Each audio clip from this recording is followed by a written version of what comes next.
ونصلی علی رسول الکریم اما بعد فاعوذ باللہ من الشیطان الرجیم بسم اللہ الرحمن الرحیم واصبر نفسک مع الذین یدعون ربهم بالغداة والعشی آمنت باللہ صدق اللہ مولانا العظیم وقال اللہ تبارک و تعالی فی شان حبیبہ بسم اللہ الرحمن الرحیم ان اللہ وملائکتہ یصلون علی النبی یا ایہا الذین آمنوا صلوا علیہ وسلموا تسلیما اللہم صلی علی سیدنا و مولانا محمد وعلی آلہ واصحابہ اجمعین۔ معزز سامعین، السلام علیکم ورحمۃ اللہ وبرکاتہ۔ امید ہے کہ آپ تک آواز صحیح پہنچ رہی ہوگی اور آپ کو آواز سمجھ میں بھی آ رہی ہوگی۔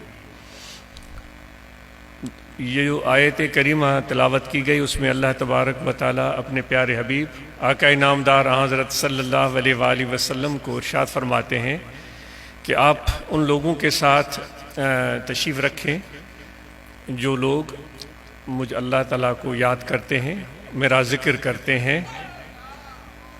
تو حضور علیہ السلام اپنے حجرہ سے باہر تشریف فرما ہوئے اور مسجد میں بہت سارے لوگ موجود تھے اور مختلف مشاغل میں تھے۔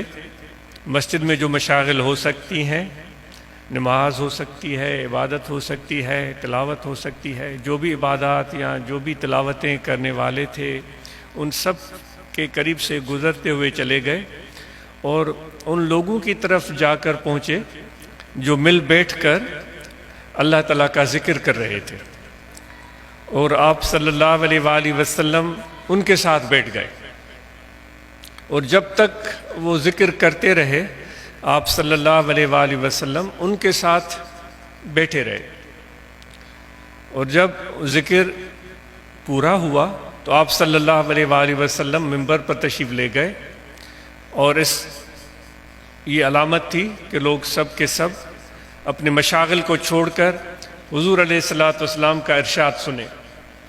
تو سب صحابہ متوجہ ہو گئے۔ آپ صلی اللہ علیہ وآلہ وسلم نے خطبہ دیا اور مختصر بات ارشاد فرمائی۔ آپ نے ارشاد فرمایا کہ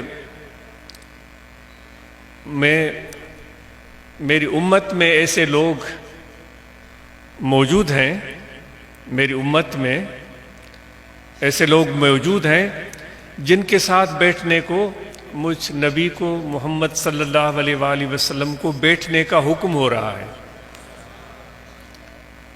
تو یہ ذکر والوں کی عظمت آپ صلی اللہ علیہ وآلہ وسلم نے بیان فرمائی کہ یہ اتنی عظمت ہے اللہ تعالیٰ کا ذکر کرنے والے لوگوں کی، اتنے پسندیدہ ہیں اللہ تعالیٰ کو کہ اپنے نبی کو، ہم خاتم النبیین کو، ہمارے پیارے محبوب صلی اللہ علیہ وآلہ وسلم کو اللہ تعالیٰ حکم فرماتا ہے کہ آپ ان کے ساتھ جا کر بیٹھیں۔ تو اس وقت ہم بھی ذکر کے لیے بیٹھے ہوئے ہیں، اور یہ ہماری بہت سعادت ہے اور خوش قسمتی ہے، اور یہ میرے آقا و مولا حضرت صلی اللہ علیہ وسلم کی سنت بھی ہے، اور یہاں بیٹھنے کا ایک مقصد بھی ہے۔ وہ مقصد یہ ہے کہ انسان اس ذکر کے ثمرات کو حاصل کر سکے۔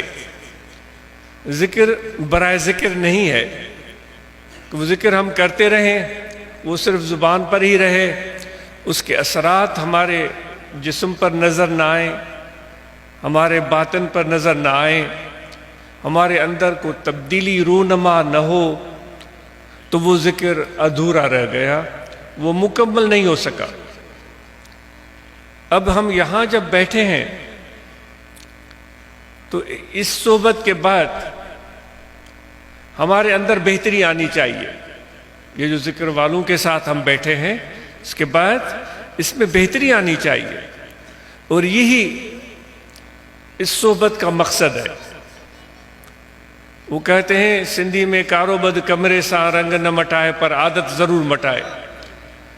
کالے رنگ والے بیل کو دوسرے رنگ والے بیل کے ساتھ باندھا جائے گا تو سندھی کی کہاوت میں وہ کالا اپنی رنگت تو نہیں تبدیل کرے گا لیکن عادت تبدیل کر دے گا دوسرے بیل کی صحبت کی وجہ سے۔ ہمارے اندر کیا ہوتا ہے کہ ہم بیٹھتے ہیں اور زیادہ سے زیادہ یہ ہوتا ہے کہ ہم اپنی رنگت تبدیل کرتے ہیں، یعنی کہ لباس یا جو بناوٹ ہے، وہ جو ایک اسٹائل ہے، انداز ہے ظاہری جسمانی، وہ ہم تبدیل کر دیتے ہیں، اور ہم یہ سمجھتے ہیں کہ ہم بھی ان کی طرح ہو گئے ہیں۔ تو یہ دیکھو اے میرے بھائیوں، یہ چیز مطلوب نہیں ہے، صرف اس میں تو وہ جانور بہتر ہو گئے ہم سے، کہ جو مشکل کام ہے اپنی عادت تبدیل کرنا، وہ جانور اپنی عادت تبدیل کر لیتے ہیں، ہم صرف ظاہر بدل دیتے ہیں، اندر حقیقت وہی موجود ہوتی ہے۔ تو دوستو، اے میرے بھائیو، اے فقیرو، اے خواتین، اے مرد، اساں سب کہیں اہڑی غلط فہمی جو شکار جے آہیوں، اساں کے پانچی غلط فہمی دور کرن کھپے۔ اصل تبدیلی وہ اندر واری تبدیلی ہے، جن کے اللہ تبارک و تعالی اسوہ حسنہ فرمائے تو اخلاق جی صورت میں انہیں جو اظہار تھیندو ہے، رویے جی صورت میں انہیں جو اظہار تھیندو ہے۔ تو دوستو، جے کدیں اساں پہریاں بھی ظلم کندا ہویاسوں،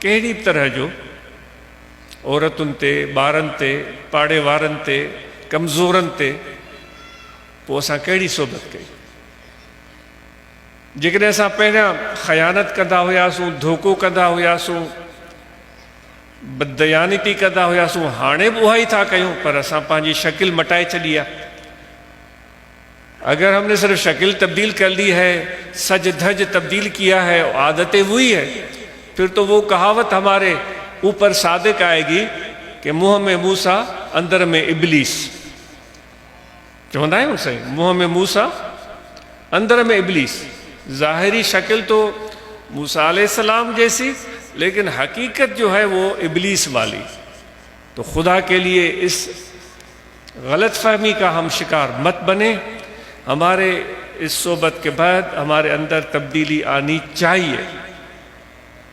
جس طرح ایک عام مٹی ہے جس پر ہم چلتے ہیں، اور کوئی اس کی طرف توجہ کوئی شخص نہیں دیتا، ہر طرف مٹی ہی مٹی ہے، زمین ہی زمین ہے، کوئی اس کی طرف توجہ نہیں دیتا۔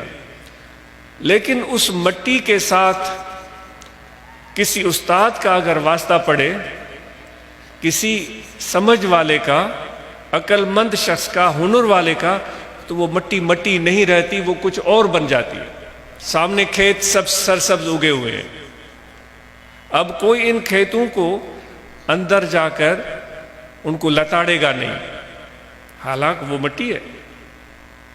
فرق کیا ہے کہ ایک ہنر مند شخص نے اس کھیت پر محنت کی ہے، اس میں ہل چلایا، اس کو پانی دیا، اس میں بیج ڈالا، اس میں فرٹیلائزر ڈالے، اس میں اور بہت ساری چیزیں اس نے کر لی، تو وہ مٹی نے اپنی شکل تبدیل کر دی، وہ ہرا بھرا کھیت بن گیا۔ تو اس کھیت کے ساتھ ہمارا رویہ تبدیل ہو جاتا ہے، عام مٹی کے ساتھ ہمارا رویہ تبدیل ہو جاتا ہے۔ اللہ تعالیٰ نے ہمیں بھی مٹی سے اور پانی سے بنایا ہے، جس طرح قرآن مجید میں اللہ تعالیٰ فرماتا ہے۔ قدرت کاملہ کے ہاتھ کی برکت سے ہم مٹی تھے، ہم پانی تھے، قدرت کاملہ کے ہاتھ کی برکت سے ہم کیا سے کیا بن گئے۔ اب لوگ ہمیں انسان بولتے ہیں۔ اسی مٹی کا ٹکڑا اٹھا کر کوئی کمہار اگر اس پر محنت کرے اور اس کو بھگو کر پانی میں رکھے اور پھر اس پر اپنا ہنر آزمائے، تو اس سے ایک برتن بن جائے گا، ایک پیالہ بن جائے گا۔ وہ پیالہ پہلے تو پاؤں تلے وہ مٹی روندی جا رہی تھی، اور کوئی اس پر تھوکتا تھا، کوئی گندگی پھیلاتا تھا، کوئی کچھ کرتا تھا۔ اب جب اس مٹی کو استاد نے محنت کر کے اپنی قابلیت اور ہنر کی زور پر اس کو ایک شکل دے دی ہے، ایک پیالہ بنا دیا ہے، اب اس پیالے میں کوئی تھوکے گا نہیں۔ اس پیالے میں کوئی کے اوپر کوئی پاؤں نہیں رکھے گا، کوئی اس پر پاؤں. سمجھ والا، عقل والا شخص ایسا نہیں کرے گا، حالانکہ ہے تو وہ مٹی. اس لیے ہو رہا ہے کہ اس کو ایک استاد کا ہاتھ لگا ہے. اب اس کی قسمت یہ ہو گئی ہے کہ وہ پیالہ محبوب کے ہاتھ میں آئے گا، جس کے ساتھ بیٹھنے کو ہم ترستے ہیں اور تڑپتے ہیں. اس کے حسن و جمال کا شہرہ مشرق میں بھی ہے، مغرب میں بھی، شمال میں، جنوب میں، کہ بھائی اس جیسا کوئی حسین نہیں ہے. اس کی خوبصورتی مثالی ہے. اس کے ہاتھ میں وہ پیالہ آ گیا، اس پیالے میں پانی ہے، اس پیالے میں دودھ ہے، اس پیالے میں کوئی شربت ہے.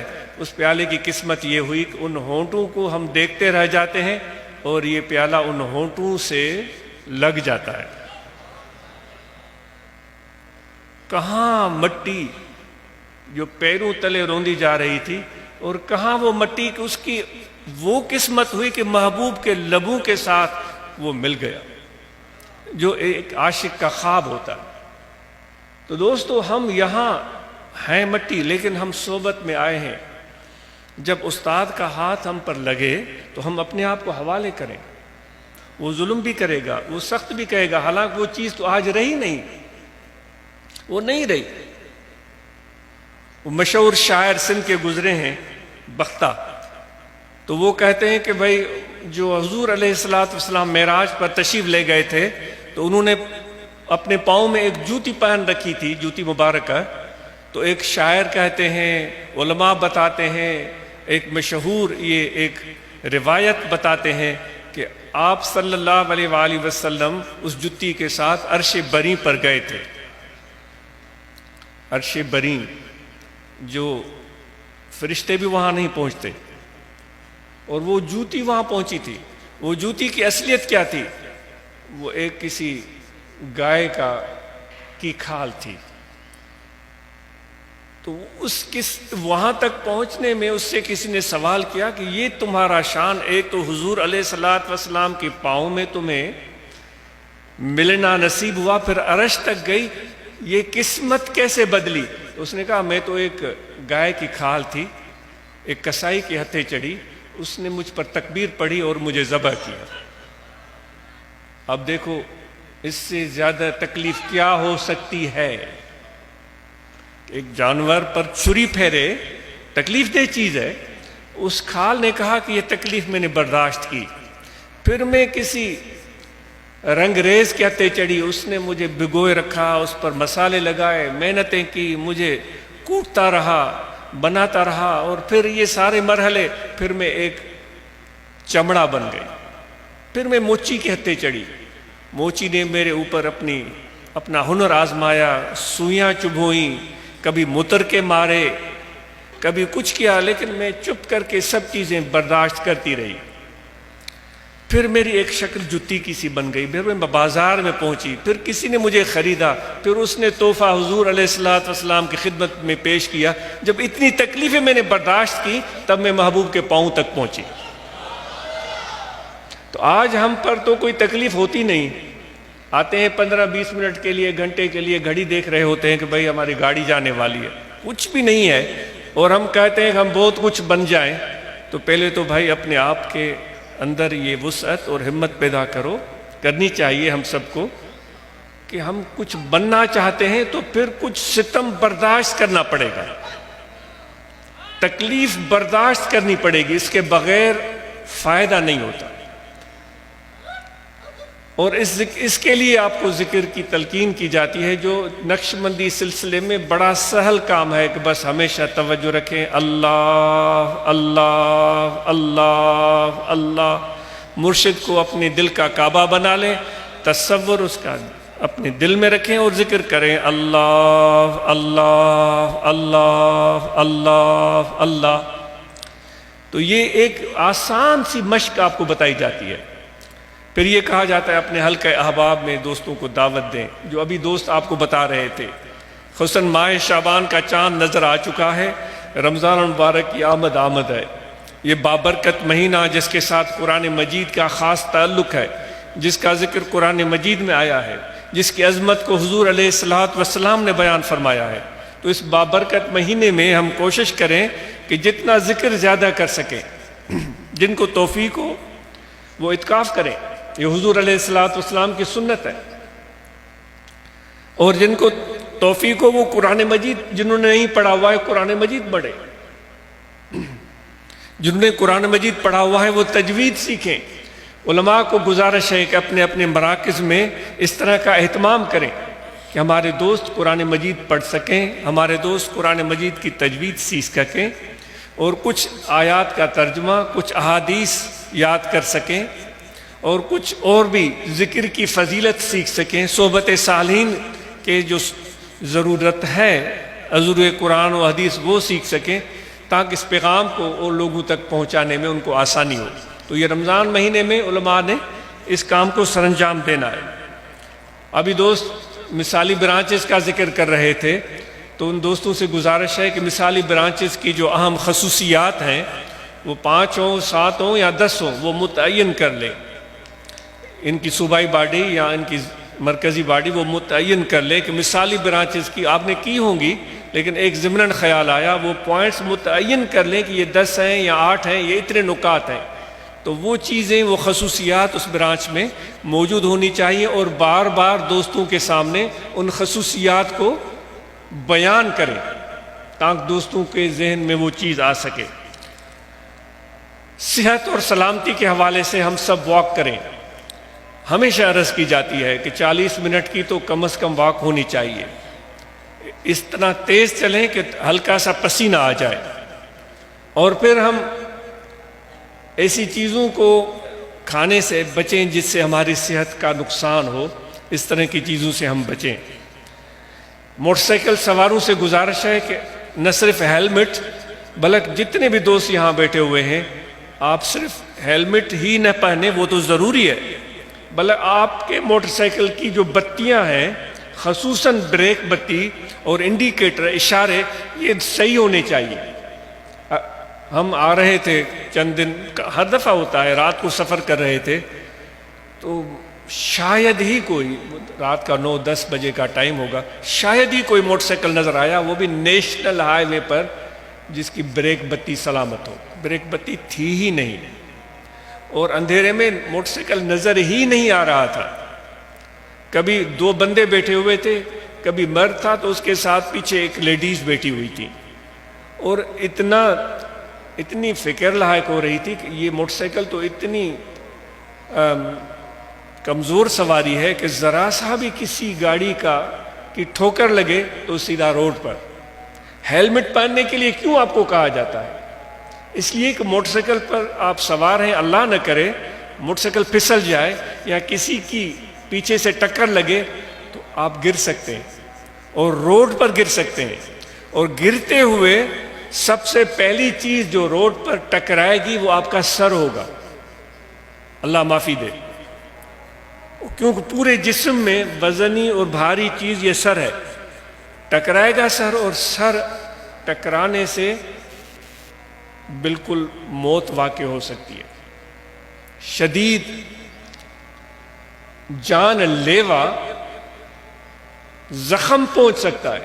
ہیلمٹ اس لیے عرض کرتے ہیں کہ اللہ نہ کرے کبھی کوئی بندہ گرے، اگر سر اس کا روڈ پر ٹکرائے، کسی پتھر سے ٹکرائے، کسی سختی سے ٹکرائے تو اس کو چوٹ نہ لگے. اس لیے آپ کو کہتے ہیں، اس لیے کہتے ہیں کہ نیچے والی پٹی بھی بند کریں، کیونکہ ایسے ہی اگر سر میں آپ ڈال دیں گے تو گرتے وہ ہیلمٹ تو دور چلا جائے گا سر سے. آپ جتنے یہاں بیٹھے ہوئے اپنے دوستوں کو یہ پیغام دیں، ہیلمٹ پہنیں، اپنے موٹر سائیکل کی بتیاں ٹھیک کروائیں.